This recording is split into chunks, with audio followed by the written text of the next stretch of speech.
Dear students, good evening. आज हम D और एफ ब्लॉक के बचे हुए पार्ट्स कर रहे हैं। एफ ब्लॉक, तो सबसे पहले जो एफ ब्लॉक एलिमेंट्स हैं, एफ ब्लॉक के जो तत्व हैं, इन्हें दुर्लभ मृदा धातु कहते हैं। क्यों कहते हैं? इसका कारण ये है कि जो सबसे पहले जब इनको प्राप्त किया था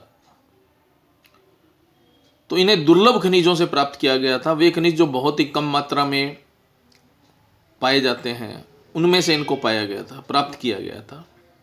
और ये मुख्यतः ऑक्साइड्स के रूप में मिट्टी में पाए गए थे, मृदा में पाए गए थे, इसलिए इन्हें दुर्लभ मृदा धातु कहते हैं। तो आपका पहला प्रश्न बन जाता है कि डी ब्लॉक के जो तत्व हैं, इन्हें दुर्लभ मृदा धातु या रेयर अर्थ एलिमेंट्स क्यों कहा जाता है?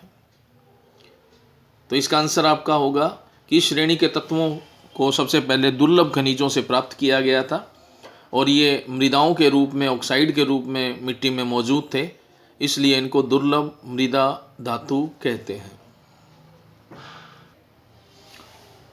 एफ ब्लॉक तत्वों के जो सामान्य सूत्र हैं, एफ ब्लॉक का मतलब है 4F श्रेणी और 5F श्रेणी, लैंथेनाइड एंड एक्टिनाइड्स।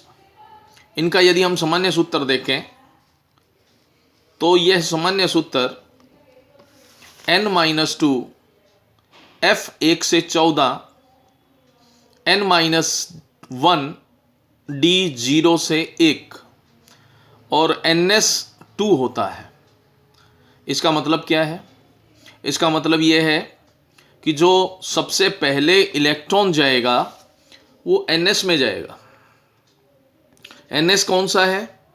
जिस आवर्त में ये F ब्लॉक के तत्व पाए जाते हैं। अगर लैंथेनाइड है तो वो छठे आवर्त में, और यदि एक्टिनाइड है तो वो 7वें आवर्त में होंगे। तो यहाँ लैंथेनाइड के लिए N की जगह 6 आएगा और एक्टिनाइड्स के लिए यहाँ N की जगह 7 आएगा। ये पूरा भरा हुआ है, आप देख सकते हो। NS2, S में अधिकतम 2 इलेक्ट्रॉन आ सकते हैं और ये फुल्ली है, भरा हुआ है। इसका मतलब कि जो सबसे पहले इलेक्ट्रॉन आएगा वो 6S में या 7S में जाएगा। लैंथेनाइड के लिए 6S में जाएगा और उसके बाद एक्टिनाइड के लिए 7S में जाएगा। उसके बाद में जो भरे NS के भरने के बाद में जो अगला इलेक्ट्रॉन जाएगा वो N-1 D में जाएगा। N+L रूल आपको समझाया हुआ है, उस N+L रूल के हिसाब से अगला जो इलेक्ट्रॉन है N-1 D 0 से 1, अर्थात अगर यहाँ N का मान 6 है तो यहाँ D का जो उपकोष है वो आएगा 5D, तो 5D में इलेक्ट्रॉन जाएगा। अगर यहाँ 7S है तो यहाँ N के अंदर N का मान होगा 7, 7-1 अर्थात 6D में इलेक्ट्रॉन जाएगा।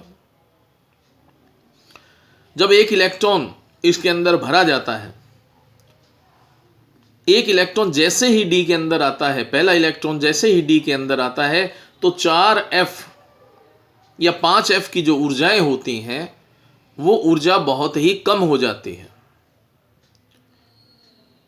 5D के अंदर एक इलेक्ट्रॉन आते ही 4F की ऊर्जा गिर जाएगी। 4F की ऊर्जा गिरने के कारण अब आने वाला इलेक्ट्रॉन 5D में न जा करके 4F में जाएगा। आप देख सकते हो F का जो सामान्य सूत्र है वो है N-2 F 1 से 14। N-2 का मतलब क्या है? N है बाह्यतम कोश या आवर्त की संख्या, -2 2 घट जाएंगे। अगर यहाँ N का मान 6 है तो 6S2, यहाँ होगा 5D और यहाँ होगा 4F। तो यहाँ N का मान हम कह सकते हैं, इसको हम बाह्यतम कोश बोल सकते हैं, कक्ष बोल सकते हैं, या आवर्त सारणी, क्योंकि हम आवर्त सारणी देखते हैं तो आवर्त सारणी में आवर्त की जो संख्या होगी वही N का मान होगा। उसके बाद में अगला हमारा प्रश्न है कि इनको अंतः संक्रमण तत्व भी कहा जाता है। इन तत्वों को अंतः संक्रमण तत्व क्यों कहते हैं? क्योंकि कर्नेल में N-2 F कक्षक है, तुलनात्मक रूप से काफ़ी अंदर होता है।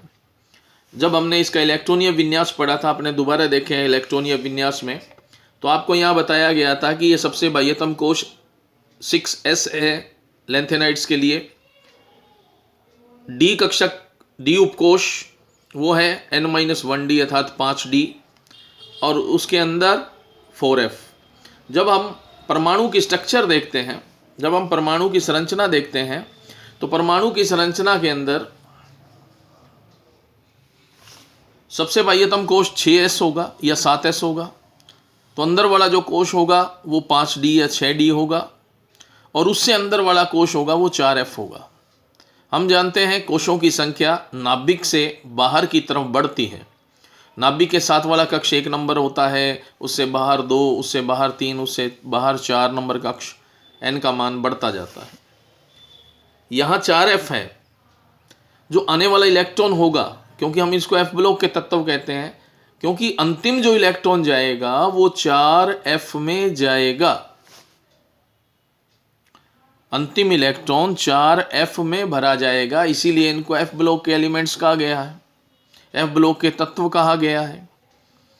तो आने वाला जो इलेक्ट्रॉन है वो 6s के बाद 5d के बाद 4f अंदर की तरफ का जो कक्षक है उसमें भरा जाएगा। और हम कह सकते हैं 5d को, क्योंकि हम पढ़ चुके हैं डी कक्षक के तत्व, डी ब्लॉक के तत्व, तो डी ब्लॉक के तत्व जब हमने पढ़े तो वहाँ हमने डी ब्लॉक के तत्वों को संक्रमण तत्व कहा था। यहाँ जो इलेक्ट्रॉन है वो 4f में जा रहे हैं, अर्थात संक्रमण श्रेणी जो है उससे भी अंदर का जो कक्ष है उस कक्ष में या उपकोश में इलेक्ट्रॉन भरे जा रहे हैं। अगर हम इसको तुलनात्मक रूप से देखें तो इसको मैं इस संरचना के द्वारा समझाना चाहूँगा। यहाँ आप देख सकते हो ये कक्ष संख्या ns है, सबसे बाह्यतम कोश। उसके बाद में सबसे बाह्यतम कोश के अंदर जो कोश है वो n-1d है, और उससे भी अंदर जो कोश है वो n-2f है। पहले ns भरा जाता है, फिर 5d में एक इलेक्ट्रॉन जैसे ही आता है वैसे ही 4f की ऊर्जा कम हो जाती है, और आने वाला अगला इलेक्ट्रॉन कहाँ भरा जाता है, f में भरा जाता है। अर्थात इलेक्ट्रॉन यहाँ भरे जाएंगे, इस कक्ष में भरे जाएंगे। इस कक्ष का मतलब d को हम क्या बोलते हैं, अगर हम यहाँ पर देखें तो इस d को हम क्या बोलते हैं, संक्रमण श्रेणी। तो ये संक्रमण श्रेणी से भी अंदर है, तो ये संक्रमण श्रेणी से भी क्या है, अंदर का कक्ष है। संक्रमण श्रेणी से अंदर का कक्ष होने के कारण अंतिम इलेक्ट्रॉन इसमें भरा जाता है, इसलिए इनको अंतः संक्रमण तत्व भी कहते हैं। ये नाभिक है, नाभिक के बाहर चौथा कक्ष f है। अगर अपने लेंथेनाइड के लिए बात करें तो n-1 n-2f है, यहाँ हो जाएगा 4f, n-1d हो जाएगा 5d और ns हो जाएगा 6s। था सबसे बाह्यतम कोश 6s है, उसके बाद 5d, उसके बाद में 4f। तो आने वाला जो इलेक्ट्रॉन है वो 4f में भरा जा रहा है, जो संक्रमण श्रेणी से भी अंदर है। इसी कारण इनको क्या कहा जा रहा है, अंतः संक्रमण तत्व कहा जा रहा है। उसके बाद में आप देखोगे f ब्लॉक तत्वों की हमने 2 सीरीज बनाई है। f ब्लॉक तत्वों की 2 सीरीज है, एक को हम कहते हैं 4f सीरीज और एक को हम कहते हैं 5f सीरीज या श्रेणी।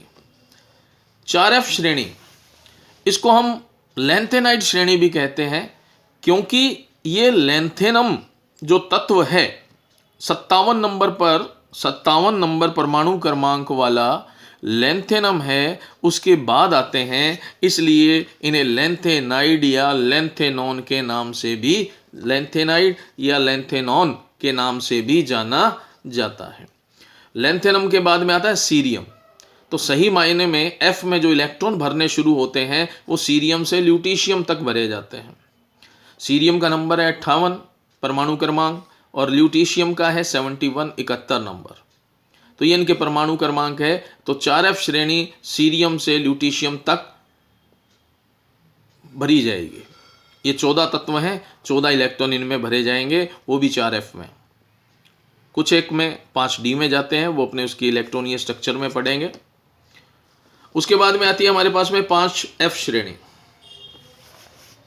5f श्रेणी है, इसको एक्टिनियम एक्टिनॉइड श्रेणी कहते हैं, क्योंकि एक्टिनियम के बाद शुरू होती है, क्योंकि ये संक्रमण श्रेणी एक्टिनियम जिसका परमाणु क्रमांक 89 है उसके बाद शुरू होते हैं, इसलिए इन्हें एक्टिनॉइड या एक्टिनोन कहा जाता है। जैसे यहाँ देख सकते हो, जो एक्टिनियम है, एक्टिनियम के बाद में जो 5F श्रेणी शुरू होगी वो होगी थोरियम जिसका परमाणु क्रमांक है 90, और यह श्रेणी खत्म होती है लॉरेंशियम पर जिसका परमाणु क्रमांक है 103। इलेक्ट्रॉन भरे जाने, इन जो श्रेणी है 4F श्रेणी है या 5F श्रेणी है, इनमें जो इलेक्ट्रॉन भरे जाते हैं वो F ब्लॉक तत्वों 4F या 5F में भरे जाते हैं अंतिम इलेक्ट्रॉन, इसलिए इनको F ब्लॉक के तत्व भी कहा जाता है।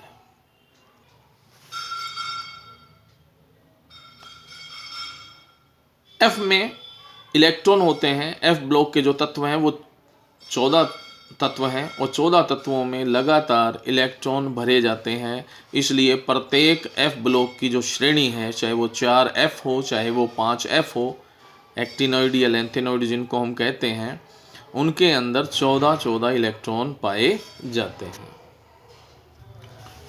लेंथेनॉइड्स, अब हम स्टार्ट कर रहे हैं लेंथेनॉइड्स। 4F श्रेणी इनको कहा जाता है, इसे प्रथम अंतः संक्रमण श्रेणी भी कहते हैं। इस श्रेणी में अंतिम इलेक्ट्रॉन 4F उपकोष में भरा जाता है। चूंकि 4F या 5F श्रेणी तत्वों के F उपकोष में 1 से 14 तक इलेक्ट्रॉन भरे जाते हैं, अतः इसमें भी 14 तत्व सम्मिलित होते हैं। इस श्रेणी की शुरुआत होती है वो सीरियम से होती है जिसका परमाणु क्रमांक 58 होता है, और ये अंतिम इसका जो तत्व है वो ल्यूटीशियम है जिसका परमाणु क्रमांक 71 है। अब बहुत इंपॉर्टेंट चीज़ है, कई बार प्रश्न पूछ लेते हैं कि बताइए जो लेंथेनॉइड है वो आवर्त सारणी के किस आवर्त में आते हैं, तो ये आवर्त सारणी के 6th आवर्त में आते हैं। बहुत इंपॉर्टेंट है, ये आवर्त सारणी के 6ठे आवर्त में आती है लेंथेनाइट। वर्ग के अनुसार यदि आपसे पूछा जाए कि आवर्त सारणी के किस वर्ग में आते हैं, तो ये 3रे वर्ग में आते हैं। कई बार जो आप आवर्त सारणी पढ़ोगे वहाँ 3rd B भी लिखा आता है, तो आपको ध्यान रखना है 3रा वर्ग या 3rd B दोनों आपको याद रखने हैं। कई बार ऑप्शन के अंदर 3रा वर्ग नहीं देकर 3rd B लिख देंगे या 3rd A लिख देंगे, तो वहाँ आपको दिक्कत हो सकती है, इसलिए आपको याद करना है 3rd B। दूसरी बात आपको ये ध्यान रखनी है कि इनको लेंथेनम के साथ में रखा जाता है। लेंथेनम 3रे वर्ग का ही तत्व है और ये 14 के 14 तत्व लेंथेनम के साथ में हैं, क्योंकि इनके गुण धर्म है वो लेंथेनम के जैसे हैं, इसी कारण इनको लेंथेनम के साथ में रखा गया है। और ये 3रे वर्ग में सभी रखे गए हैं, तो 3रे वर्ग में 14 नहीं है, 15 तत्व हैं 6ठे आवर्त में, ये आपको याद रखना है।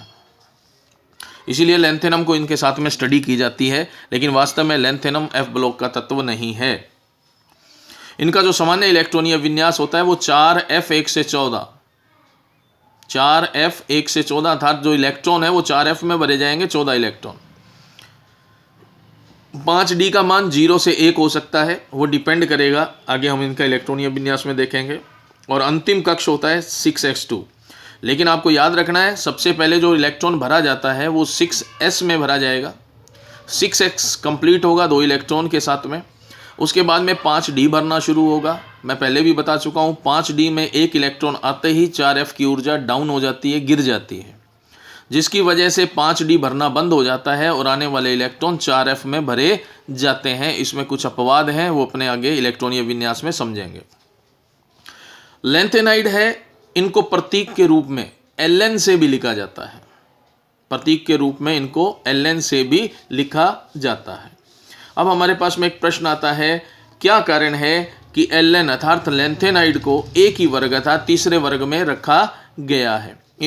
हम जानते हैं कि D ब्लॉक के तत्व थे वो 3 से 12 तक वर्ग में आते थे, लेकिन F ब्लॉक के एलिमेंट्स तत्वों को केवल 3रे वर्ग में रखा गया है। एक ही वर्ग में 14 प्लस लेंथेनम एक 15, टोटल 15 तत्व रखे गए हैं। इसका प्रश्न पूछ रहा है क्या कारण है कि लेंथेनम को एक ही वर्ग में रखा गया है। तो एक ही इसका आंसर है कि इनके गुणों में समानता पाई जाती है। इस समानता के कारण ही इनको इसी समान ग्रुप में रखा गया है, क्योंकि इनकी आयनिक त्रिज्या लगभग समान होती है और ये एक साथ खनिजों में भी पाए जाते हैं। अगला जो हमारा प्रश्न बनता है वो है क्या कारण है कि इट्रियम लेंथेनम से समानता दिखाता है। इट्रियम नाम का जो तत्व है जिसका परमाणु क्रमांक 39 है, ये लेंथेनम से समानता दिखाता है। इसका कारण है वही कि इसकी आयनिक त्रिज्या, इट्रियम की आयनिक त्रिज्या लेंथेनम के समान है, लेंथेनाइड के समान है, सॉरी लेंथेनम नहीं, लेंथेनाइड्स के समान है और ये एक साथ खनिजों में भी पाए जाते हैं। अतः जो ज़मीन से रेयर अर्थ मेटल्स हैं इनके साथ में इट्रियम भी पाया जाता है। इनके साथ में मिलने का मुख्य कारण है इनकी आयनिक त्रिज्याओं का लगभग समान होना।